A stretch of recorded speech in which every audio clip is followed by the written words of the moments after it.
Dinas Pendidikan Pemuda dan Olahraga Kabupaten Bangli meminta sekolah tidak menerapkan tes kemampuan membaca, menulis, dan berhitung calistung dalam penerimaan peserta didik baru PPDB pada jenjang SD. Hal itu tertuang dalam surat edaran yang dikeluarkan Kepala Disdikpora Bangli, Komang Pariarta.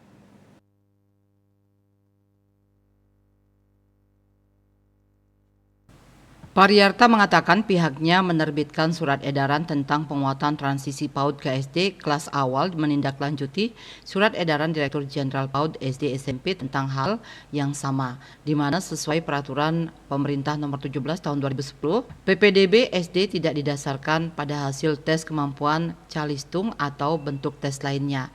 Pariarta mengatakan dalam PPDB SD selama ini tidak ada sekolah di Bangli yang menerapkan praktik tes seperti itu. Menurutnya adanya larangan penerapan tes calistung dalam PPDB SD dikarenakan pendidikan di lembaga PAUD bukan untuk mengajarkan calistung.